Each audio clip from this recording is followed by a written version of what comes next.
And now, on with the show. Tout de suite, Biopic, avec Amanda Stairs, on parle de cinéma et de son film de chevet. Cinéma Paradiso. Alfredo! Cesse! Puoi partire.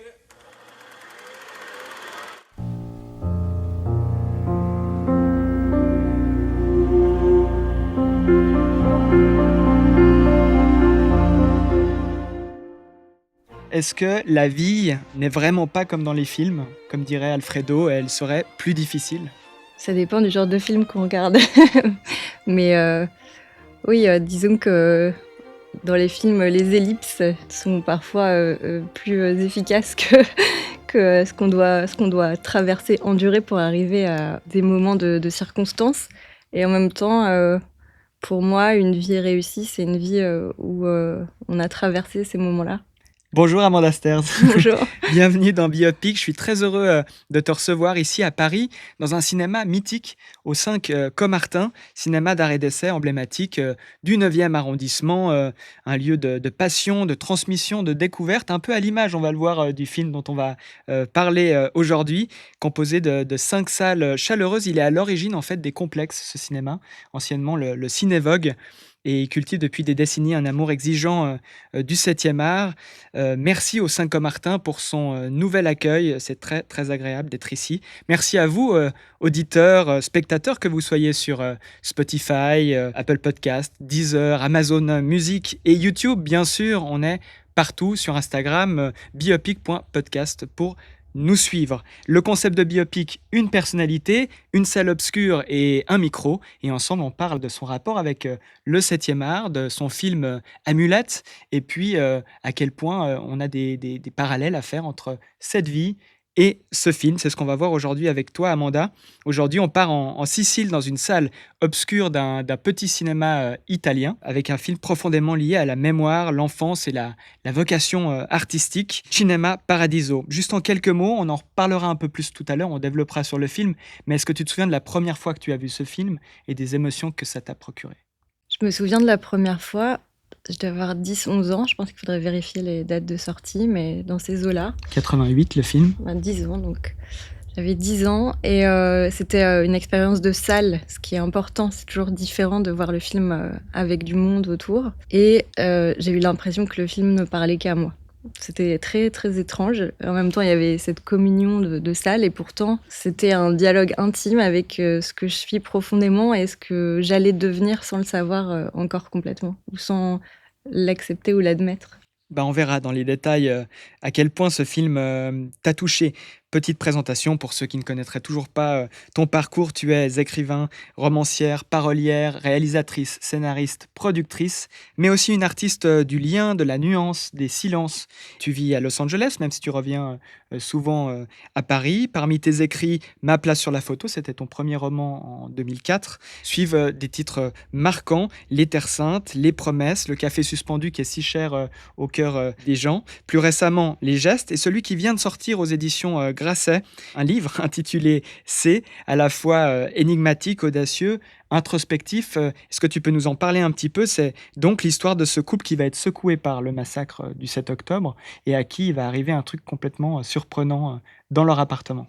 Ouais, post-massacre du 7 octobre, la femme dans ce couple qui s'appelle Rebecca et qui est juive mais traditionnaliste, qui s'en fichait un peu de la religion jusqu'à maintenant, se retrouve assignée à cette identité et doit malgré elle rompre des liens avec beaucoup de gens, mais aussi avec son appartenance à la gauche historiquement, puisqu'elle sent qu'elle n'est plus la bienvenue dans cette entité politique. Et son mari, qui lui est catholique, aussi non pratiquant, qui a toujours trouvé ça charmant que sa femme soit juive, mais c'était pas un sujet, commence à en avoir un peu marre que ce 7 octobre prenne autant de place dans leur couple. Et lui va prendre une maîtresse qui vote Rassemblement National. Donc il va commencer à tromper sa femme, non seulement physiquement, mais moralement aussi. Et en même temps que cette chose arrive, un champignon étrange pousse au plafond de leur appartement. Et ils ne comprennent pas vraiment pourquoi, il n'y a pas de raison, il n'y a pas de fuite chez le voisin.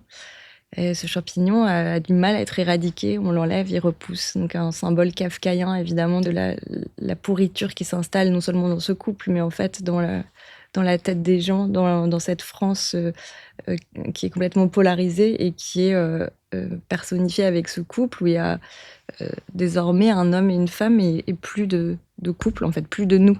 Et c'est ce nous que j'essaye de retrouver à travers le rire. C'est un livre dans lequel on rit beaucoup malgré les sujets graves qui sont abordés. Quand tu me le racontes comme ça, moi j'imagine déjà la bande-annonce d'un film, ça sent le cinéma. Ça tombe bien parce que tu n'es pas le seul à avoir vu ça. J'ai eu une petite bataille de producteurs pour acheter les droits et c'est une femme formidable qui s'appelle Nora Melli qui vient de les acquérir et je vais avoir la chance d'écrire et réaliser ce film si nous y arrivons. Voilà. Question un peu bateau, mais la fiction, évidemment, pour raconter le monde réel, c'est toujours indispensable.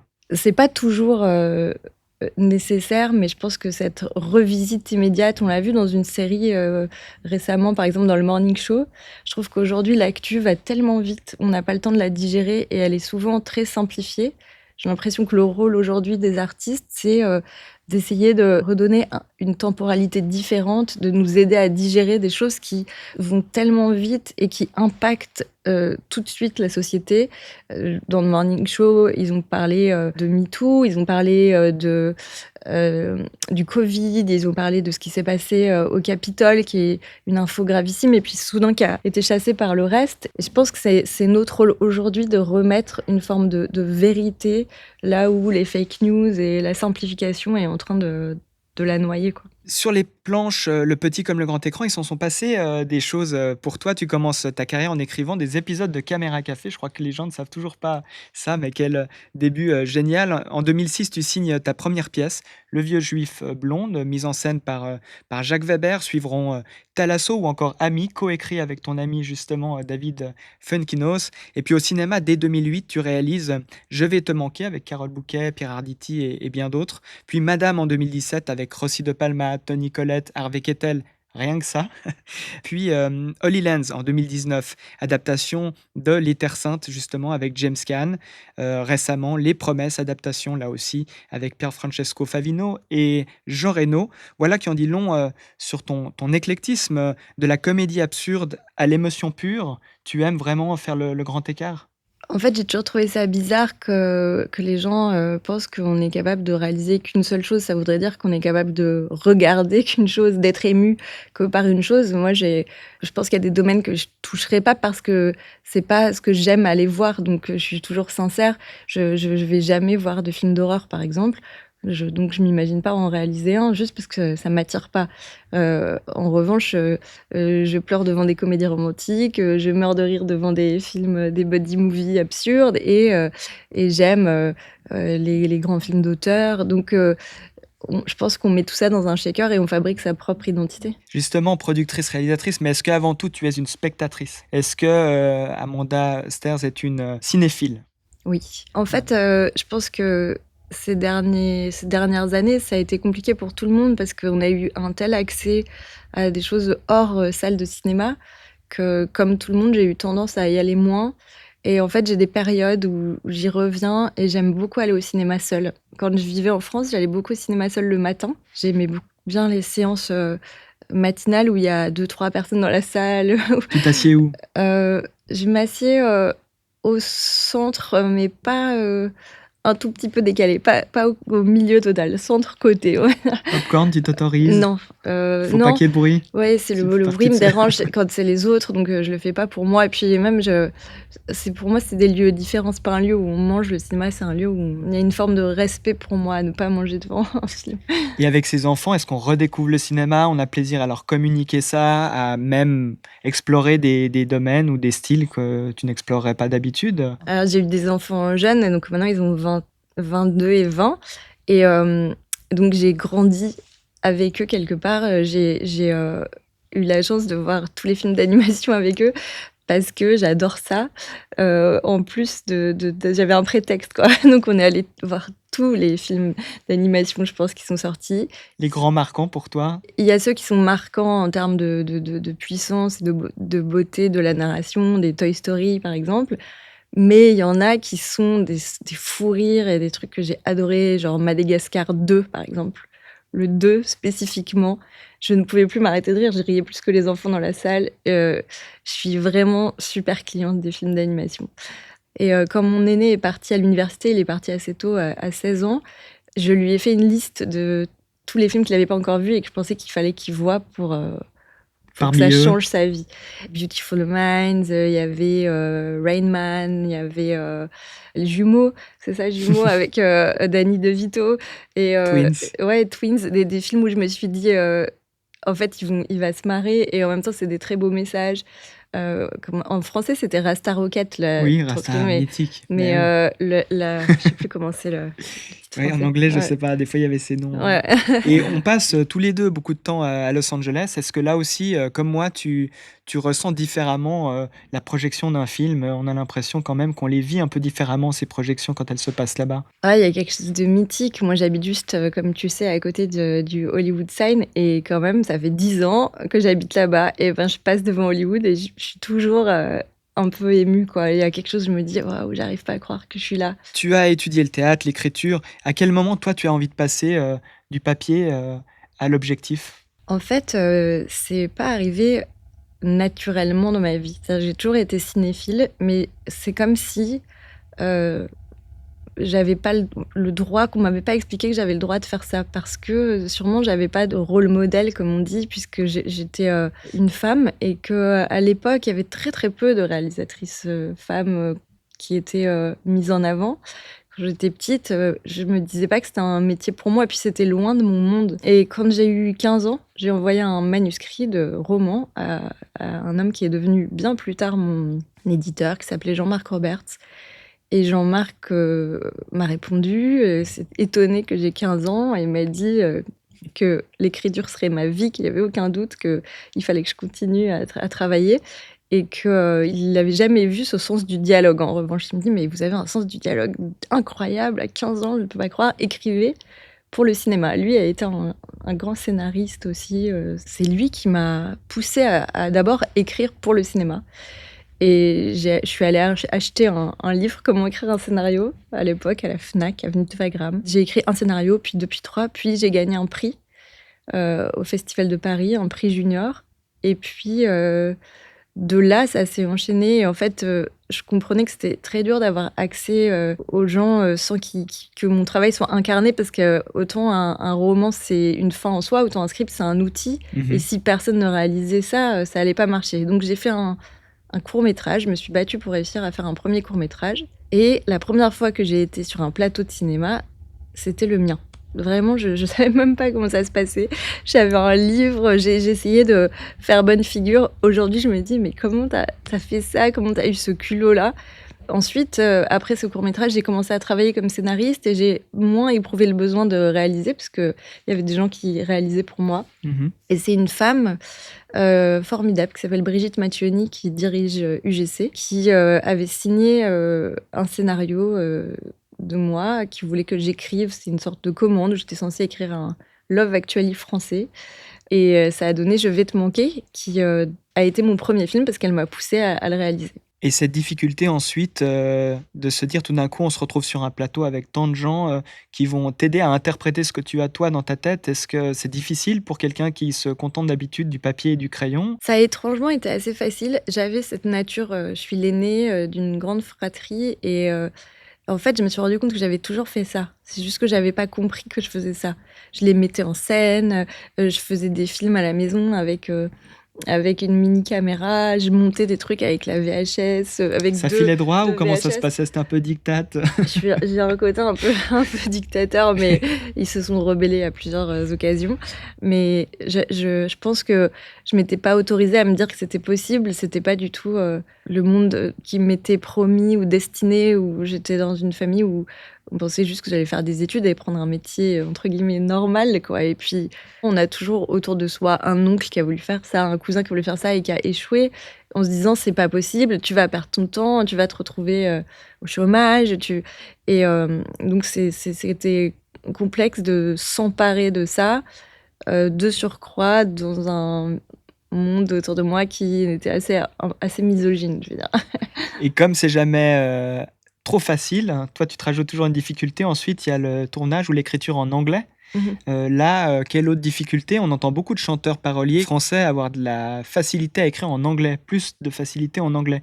Est-ce que c'est ton cas ou du fait de ton passé, et présent d'écrivain, ça reste avant tout le français qui Alors traduit tes pensées? sur les paroles de chansons, c'est vrai que ça sonne mieux en anglais parce qu'il y a beaucoup de monosyllabiques, donc c'est un peu différent. Là, c'est la première fois que je reviens faire un film en France, donc pour mon 5e film, ça va être particulier et j'ai l'impression, vous savez, quand tu fais du sport et on met des poids Mmh. et qu'au bout d'une heure de sport, on les enlève, on a l'impression qu'on marche, que c'est facile.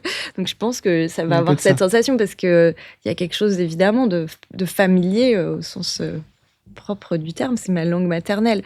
En revanche, j'ai pas senti de difficulté, énorme, à dialoguer en anglais, mais je le fais beaucoup mieux aujourd'hui parce que je parlais déjà bien anglais en arrivant, mais je pense qu'on les nuances, les petites, la façon dont les gens parlent en fonction d'une classe sociale, en fonction d'un âge, c'est des choses qu'on comprend en vivant, au quotidien. Donc je pense que je suis une meilleure scénariste en anglais maintenant parce que j'arrive à faire sonner les gens comme ils le devraient avec, voilà, un mot qu'on emploierait au lieu d'un autre et j'avais peut-être moins conscience de ça quand j'étais loin. Bon, si tu avais été réalisatrice dans les années 80, le cinéma européen t'aurait permis, eh bien, de tourner dans ta langue maternelle puisque c'est ce dont on va parler avec Cinema Paradiso, puisque les Italiens avaient pour habitude de tourner dans leur langue et de doubler, dans un second temps.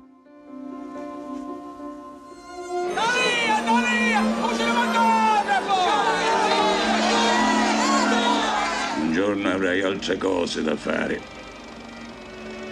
Altre cose. Più importanti.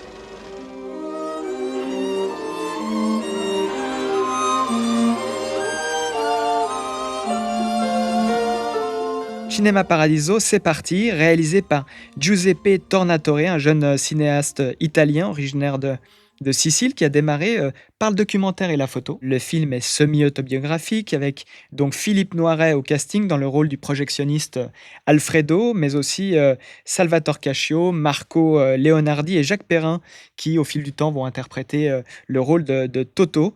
Le film sort en 1988, on l'a dit, une année après ma naissance. Où est Amanda? Qui est Amanda? Qu'est-ce qu'elle fait dans la vie?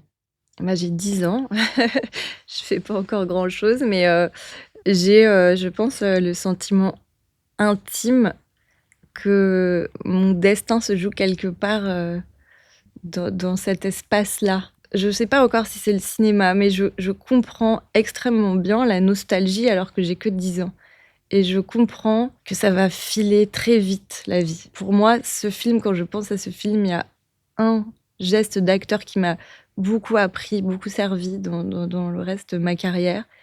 C'est quand Jacques Perrin regarde cette scène de baiser Mhm. à la fin et qu'il retient son émotion. Il pleure pas.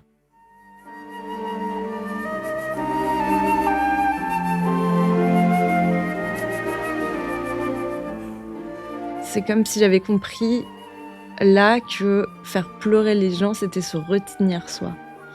Dans sa retenue, à chaque fois, à ce moment-là, même d'en parler, je peux pleurer. En fait, il y a toute la force de l'humanité dans cette retenue-là, quoi. Et je me suis dit, voilà, c'est ça, l'art, c'est faire comprendre aux gens qu'on est bouleversé, mais garder cette pudeur. On va en parler justement de cette scène, mais pour rester dans le contexte de 1988, à cette époque, l'Italie traverse une période charnière, une désillusion politique, une montée de l'individualisme, crise économique et nostalgie d'une époque révolue, puisque le cinéma italien, qui était flamboyant avec Fellini, Visconti, Pasolini, perd un peu de sa superbe, entre autres à cause de la VHS.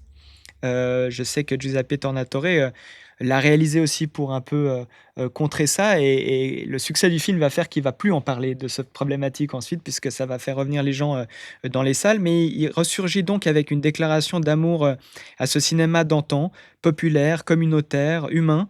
Un cinéma de bobines, de projections, de salles bondées et d'émotions partagées. Comment tu résumerais d'abord ce film pour quelqu'un qui ne l'a jamais vu avec tes mots? C'est un homme qui a beaucoup de succès, qui est un réalisateur, qui est appelé parce que quelqu'un qui a beaucoup compté dans sa vie est mort.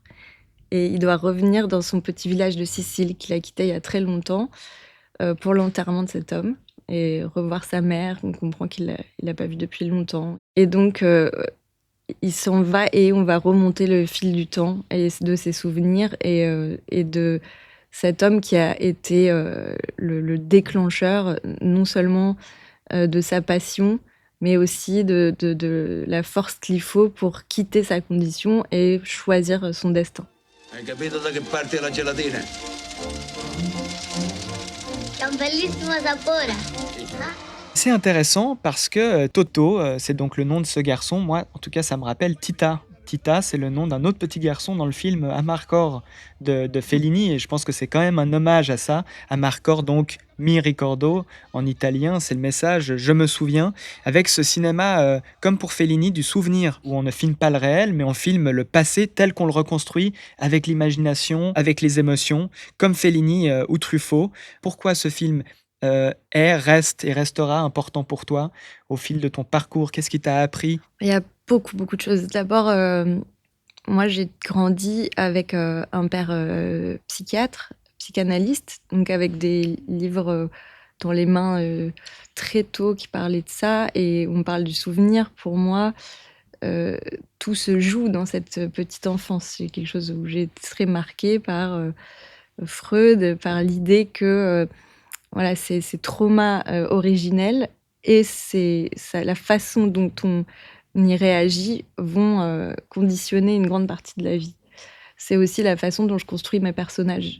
En tout cas, artistiquement, dans ce film, il y a beaucoup de clés et beaucoup de thèmes que je vais employer. Pas forcément dans l'ordre qu'on imagine. C'est pas parce que Cinéma Paradiso m'a influencée, mais c'est parce qu'à 10 ans, je trouve une âme jumelle au cinéma. C'est ça que je pense la puissance du film. C'est soudain, je suis en face de quelqu'un qui a les mêmes émotions que moi. Et quand on ressent ça avec un film, c'est comme un coup de foudre amoureux. C'est bouleversant. Sei bellissima, Elena. Questo volevo dirti. Quando ti incontro non so mettere in fila 2 parole perché mi fa venire i brividi. Et il y a une grande histoire d'amour dans ce film, une grande histoire d'amour inachevée, qui est pour moi évidemment la plus belle histoire d'amour du cinéma. C'est une histoire d'amour qui n'arrive jamais. Ça va être le cas dans Les Promesses que je vais adapter au cinéma aussi et qui est en plus située en Italie. Donc il y a beaucoup de choses qui me touchent et qui sont là. Ce qui est assez étrange, j'ai repensé en marchant, en venant vers vous. J'ai pas vu le film depuis un petit moment, mais je l'ai revu tellement de fois que je le connais par cœur. Mais je me disais, c'est drôle, je me suis jamais identifiée à la fille dans le film. Je me suis rendu compte en marche, je me suis dit, en fait, j'ai toujours été lui. Parce qu'elle n'est pas non plus très présente dans cette version courte. Hein. On sait qu'il y a une version longue qui a été faite ensuite Ouais. pour pallier à ça. Que j'aime pas spécialement. Mais la version courte, en fait, la version qui fait comme 2 heures, je pense. Ouais. Non, la fille, c'est un objet de fantasme et c'est pas elle le personnage central, évidemment, mais je suis une fille qui regarde un film de cinéma, je pourrais m'identifier à cette fille, surtout qu'il est d'une beauté folle, le Marco Leonardi qui joue l'adolescent qui attend sous la pluie qu'elle se décide enfin à descendre. Mais moi, j'ai jamais été la fille dans cette histoire. C'est assez drôle d'y penser comme ça. Je ressemble plus à la fille qu'à Marco Leonardi. Non, mais tout comme je pense qu'on s'identifie difficilement à Philippe Noiret, en fait. On est vraiment en voyant cet enfant qui grandit jusqu'à la fin. Pas moi. Quoique. Ouais. Et hyper souvent, et assez tôt dans ma vie, j'ai aussi été Philippe Noiret. J'ai cette passion de la transmission. La vita non è come l'hai vista al cinematografo. La vita è più difficile. J'ai très souvent eu des personnages âgés qui transmettaient dans mes films. J'ai d'ailleurs tourné avec des monstres sacrés, Michael Lonsdale, Harvey Keitel, James Caan et Jean Reno dans le dernier, qui est aussi à sa façon et à cette transmission. Toi, tu as eu du coup des mentors, il y a eu des gens qui t'ont appris à raconter des histoires ou qui t'ont donné envie de manière un peu plus privée? En tout cas, dans l'apprentissage, il y a eu une personne importante qui était un critique littéraire qui s'appelait Pierre Canavaggio Et quand j'étais très jeune fille, je vais avoir 17 ans, 16-17 ans, il a eu la gentillesse de lire mes manuscrits et de m'inviter à prendre le thé chez lui et il m'expliquait pourquoi, comment, mais surtout il me considérait. Je pense juste qu'il considérait le fait que je pouvais être écrivain et qu'il me trouvait assez de talent pour penser que ça allait arriver.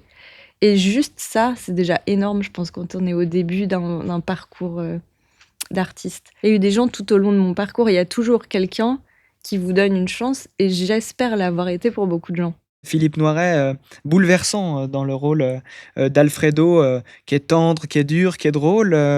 On l'a dit tout à l'heure, ça devait pas être facile non plus pour lui de jouer en français, d'être doublé ensuite. Ça, c'était vraiment, malgré tout, une performance extraordinaire. Est-ce que je dis une bêtise ou il s'est pas doublé lui-même en italien? En français.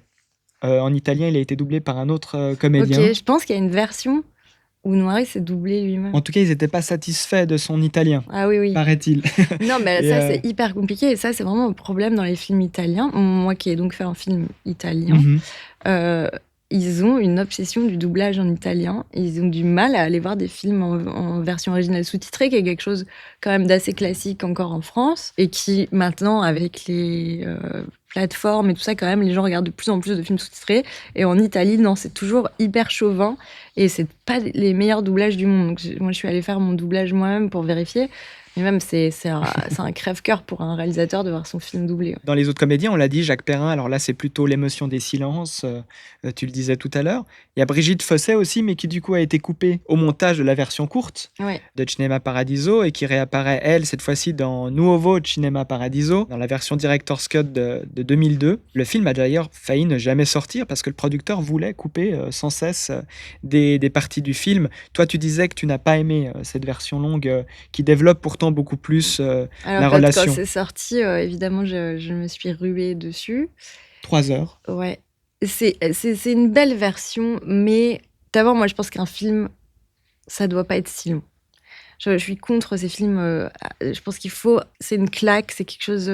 voilà, Est-ce que c'est 2 toujours heures, trop c'est long un déjà film long. d'ailleurs? Non, c'est pas toujours trop long, mais je pense que 1h45, c'est déjà... Moi, j'ai jamais fait de film de plus d'1h45. Je trouve qu'il y a un truc de respect. C'est assez prétentieux de faire des films plus longs ou de prendre les gens en otage si longtemps. Il faut vraiment que ce soit impossible à raconter d'une autre façon. Donc, les 2 heures du Cinema Paradiso, elles sont magnifiques, ça suffit. De manière pratique, la concentration se perd au bout d'un moment. Et ça fait partie organiquement de ce format-là. Aujourd'hui, on dit si tu dois raconter un truc en 8 heures, tu fais une série. Je sais pas. Mais quand on entend souvent le réalisateur dire que c'est sa version qui compte, est-ce que du coup le réalisateur doit plutôt penser à lui, à ce qu'il veut donner, ou alors ce qu'il veut donner au spectateur? Il a le droit de penser ça. Moi, je suis pour le director's cut, mais en tout cas dans sa version, je pense que le producteur a raison sur ce coup-là. Et après, il a raison pour moi. Peut-être pas pour tout le monde. Hein. Ça, c'est quelque chose qui me vient aussi de la littérature. Une belle phrase qui ne sert à rien, ça ne sert à rien. On n'est pas là pour écrire des belles phrases. On est là pour faire avancer un récit. Si vous voulez écrire des belles phrases, écrivez des citations sur des tasses en porcelaine, quoi. C'est pas ça le métier d'un auteur. C'est de vous prendre par la main et de vous emmener, vous raconter une histoire. Et de la même façon, quand dans un film... on m'a déjà donné une info dans la scène précédente et que celle-là, aussi belle soit-elle, me raconte la même chose, je la coupe. De la même façon, la musique, Ennio Morricone, magnifique thème, mais qui est là tout le long. On pense presque à un film musical. Mais et je vais dire, c'est 80% du film. en le revoyant, là, l'autre jour, je me suis dit, mais c'est intense quand même, ça ne s'arrête jamais. Et on revient. Et pourtant, malgré tout, ça passe. Quelle belle musique. Quelle belle musique que je crois il a composée et signée avec son fils. Andrea, considéré comme l'une de ses plus belles œuvres, il aura reçu un BAFTA grâce à ça. Est-ce que c'est un film musical alors, presque? Pas au sens propre du terme, c'est un film italien, c'est-à-dire ça dégouline quand même d'émotions, il faut aimer cette façon de faire, quoi. C'est pas dans la retenue. Même quand je dis il y a des choses retenues dedans et il y a cette retenue devant l'émotion des baisers et tout ça, il y a quand même quelque chose qui ressort de l'âme du réalisateur, de la façon dont il a été élevé. Il y a quelque chose de dégoulinant. Je veux dire, c'est de la sauce. Et cette musique, elle est là pour rappeler je pense, cette âme italienne. Il y a quelque chose de, je dirais, plus proche d'un opéra Et c'est sans doute une des raisons qui font que ce film est mon film culte. Les grandes scènes de ce film, quelles sont-elles pour toi les plus touchantes, les plus que tu pourrais revoir même parfois, toute seule? Moi j'adore la projection en extérieur, quand tout le monde est dans les barques, juste avant, l'incendie. La scène de l'incendie, c'est quelque chose de très puissant. J'aime beaucoup les scènes dans la salle de projection. En fait, ces échanges avec ce petit garçon, quand il est tout petit, mais qu'est-ce qu'il est mignon en plus, vraiment le casting Sale est gosse. incroyable. Il y a cette scène culte où il attend sous la pluie que cette femme vienne enfin Mmh. l'embrasser où il remonte son col au nouvel an et qu'il pense que c'est foutu. Je pense que ça, c'est vraiment une scène marquante dans ma vie. Il y a des tout petits détails que j'adore qui sont vraiment très poétiques quand il arrive et que sa mère vient. Non, c'est avant qu'il arrive, sa mère vient répondre au téléphone, je crois. Mmh mh. Mmh. Et elle se lève et elle est en train de tricoter.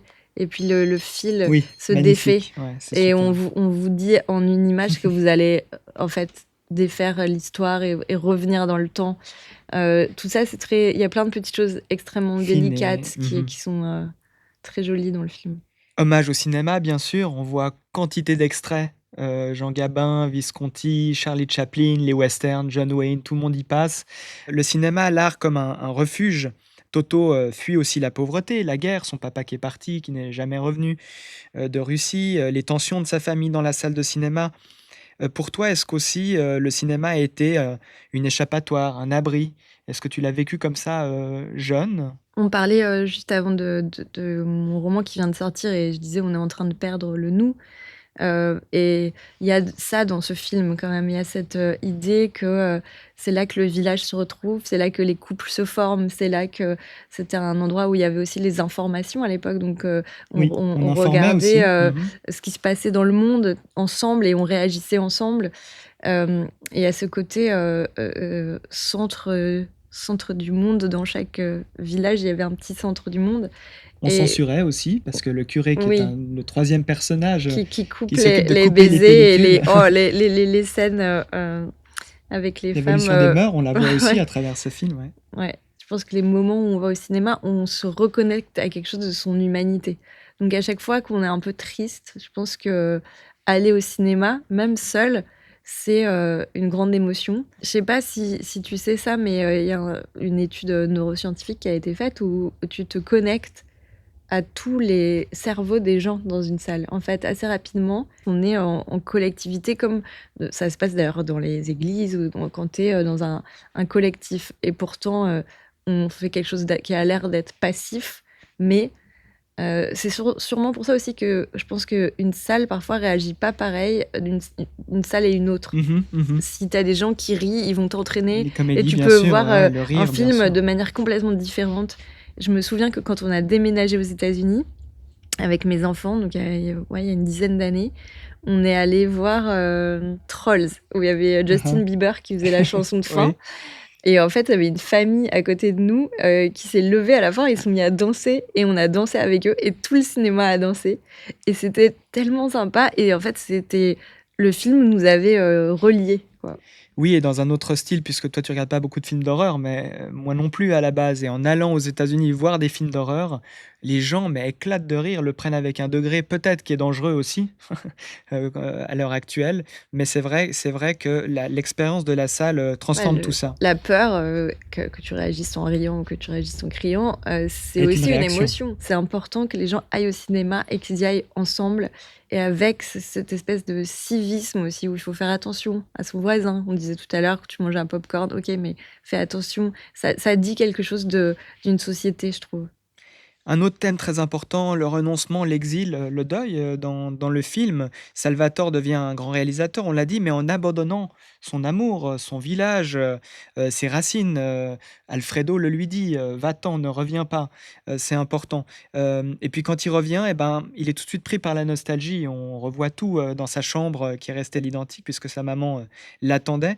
Les photos, comme les films qu'il projetait, le film de sa vie, même les photos restaurées par Alfredo, l'enfant, qui a grandi, il revoit, tout le monde vieilli aussi à la toute fin.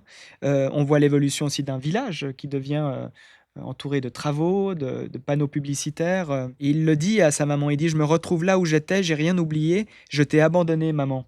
Est-ce un dilemme que toi tu as connu? C'est-à-dire devoir quitter ceux que tu aimes pour pouvoir créer librement et pas regarder derrière? Et là, on parle pas seulement des États-Unis, mais bien avant, je pense, quand on quitte, le foyer.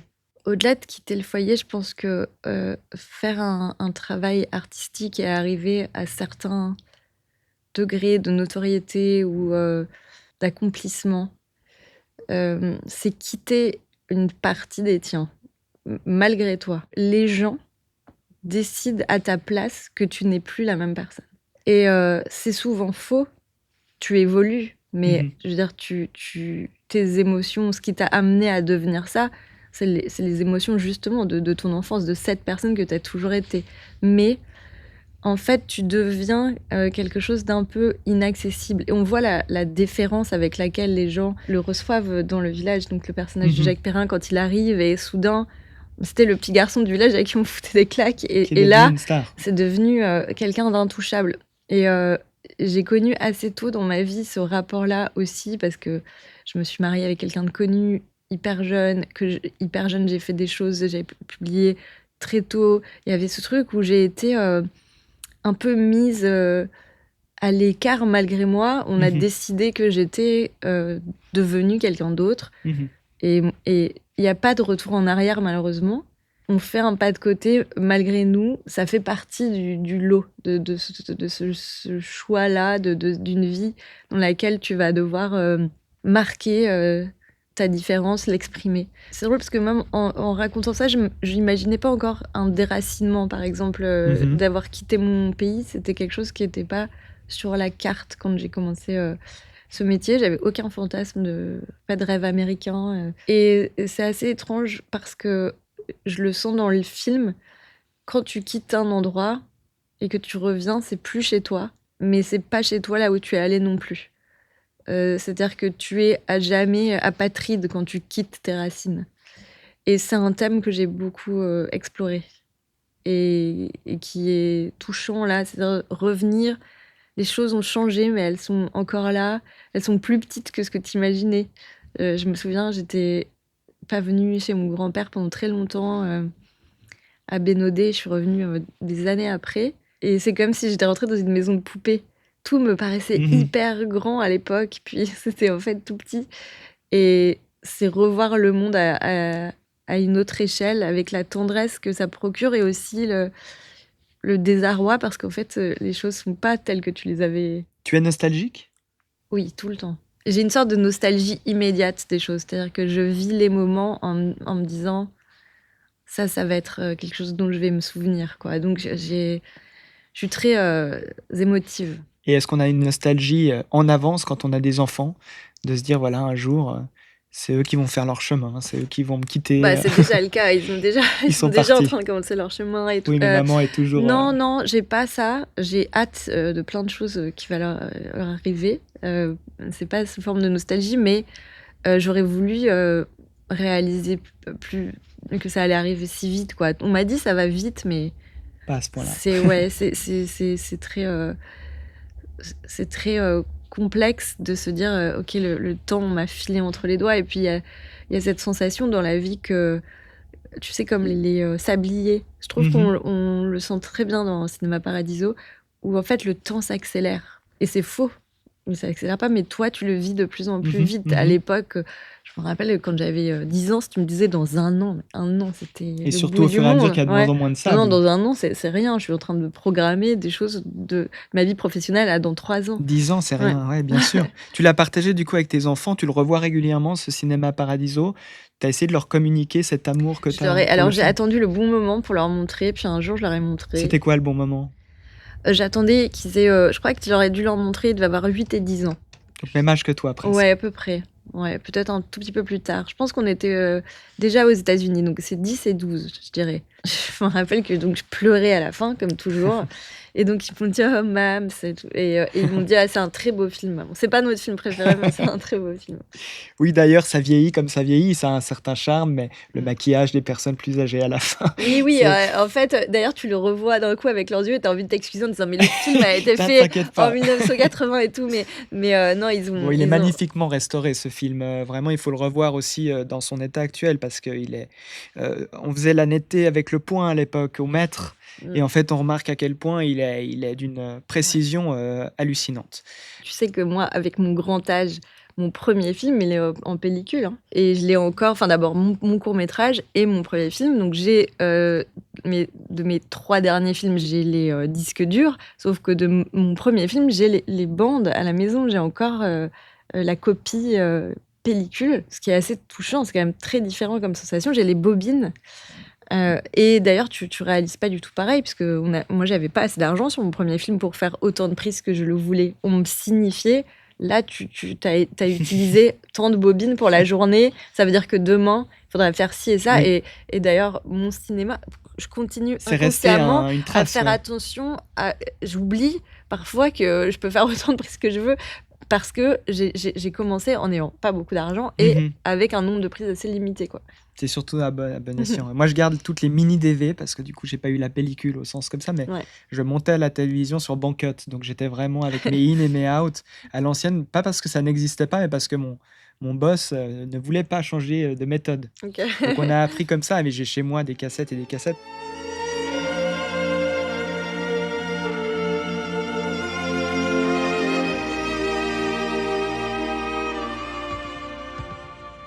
Cinema Paradiso, va connaître un succès modeste en Italie, mais grand succès en revanche culte à l'international. Il va obtenir le Grand Prix du jury à Cannes en 89, un Oscar du meilleur film étranger en 1990, 5 BAFTA. En 2020, Salvatore Cascio, qui joue Toto, enfant, a publié un livre qui raconte l'impact, de ce film sur sa vie. Je ne sais pas si tu l'as lu? Non. Il est souvent cité dans les 10 plus beaux, films de tous les temps, chant d'amour à ce qu'on a perdu et à ce qu'on vit encore, malgré tout. Alors on va terminer avec quelques questions, express de cinéma, de nouveau sur tes goûts de cinéma, pour finir. Ton dessin animé préféré alors? On en Alors parlait tout à si l'heure. on accepte la stop motion, Bien sûr. c'est Marie and Max. C'est un de mes films cultes. Voilà, c'est un de mes films préférés, en règle générale, toutes catégories confondues. L'adaptation justement de romans alors que tu trouves la plus réussie déjà juste avant, est-ce que tu trouves les adaptations en général réussies? Ça dépend. En fait, je pense que c'est réussi quand, ça désobéit à l'œuvre, d'origine et qu'en même temps ça crée les mêmes émotions. Voilà. Et d'ailleurs, l'adaptation pour toi d'un livre alors que tu affectionnes particulièrement? Benjamin Button, je dirais. Très fidèle à ce que j'avais pu ressentir et en fait, le fait que les questions philosophiques soient retirées, c'est toi qui te les poses devant l'écran et c'est assez, intéressant, je trouve. Le personnage de fiction auquel tu t'identifies, le plus? Alors moi, je m'identifie immédiatement, tout de suite, à tous les personnages, donc c'est un peu, c'est sûrement ce qui me rend une super, spectatrice du cinéma, mais je dirais que j'avais adoré elle me ressemble pas et en même temps, elle me ressemble dans son caractère, Erin Brockovich. Je sais pas, je m'étais sentie très proche d'elle. Le film ou la scène, qui te fait pleurer à chaque fois? Je suis une grande pleureuse. Vraiment, je pleure devant les comédies romantiques de Noël et tout, donc voilà. Mais on a évoqué tout à l'heure Rasta Rocket et je pense que, cette scène où ils se sont crashés à la fin et ils prennent le bobsleigh et ils le Mmh. portent et il y a le père, qui est là et qui voit son fils, ouais, c'est Il y a rien à faire. Celui qui ouais. en revanche te fait, rire sans jamais, te lasser. Voilà, les bronzés, je pense. Les bronzés, enfin, moi, je suis vraiment ultra fan, du Splendide. Pour moi, c'est des génies et voilà, tous les films qu'ils ont faits, et encore maintenant, Clavier, il peut réciter l'annuaire, je ris. Le plus beau film d'amour que tu aies vu? Bah, en dehors de Cinéma Paradiso, si on prend l'amour au sens large, parce qu'il y a une histoire d'amour, mais il y a aussi une histoire d'amour filial, je pense que c'est, La vie est belle, celui de Benigni. Sans doute un peu similaire à Cinéma Paradiso dans ce côté très accessible et populaire, qui a pas forcément du coup satisfait les Italiens eux-mêmes, mais qui a eu un grand succès à l'international. Et les projets alors, quand est-ce qu'on voit Amanda dans la peau de Giuseppe Tornatore ou de Toto ou d'autres projets qui sont à venir dont tu peux parler? Bah, j'ai une pièce de théâtre qui commence à jouer à partir du 1er décembre à la Comédie de Paris pour quelques mois, qui s'appelle Le Rôti, donc une comédie sociale un peu acerbe. Et je suis sur, cette écriture de scénario de C et j'espère pouvoir retourner sur un plateau bientôt. C'est aux éditions Grasset, on l'a dit, on invite les gens à lire cette histoire fantastique dans tous les sens du terme. Merci infiniment Amanda Sterz pour cette conversation sensible, cinéphile, intime, universelle. Merci à vous tous de nous avoir suivis. Biopic, le podcast où l'on parle cinéma, de vie, de mémoire et d'émotion, comme dans Cinéma Paradiso. Retrouvez tous les épisodes sur Spotify, Apple Podcast, Amazon Music, Deezer, YouTube pour voir nos petites bouilles et suivez-nous sur Instagram, toujours plus nombreux, biopic.podcast. Et comme toujours, on se quitte avec une citation. Cette fois-ci, elle est signée de Giuseppe Tornatore. Les films changent, les projecteurs s'éteignent, mais les émotions qu'ils laissent derrière eux, elles ne meurent jamais. À bientôt dans Biopic et d'ici là, mangez des films.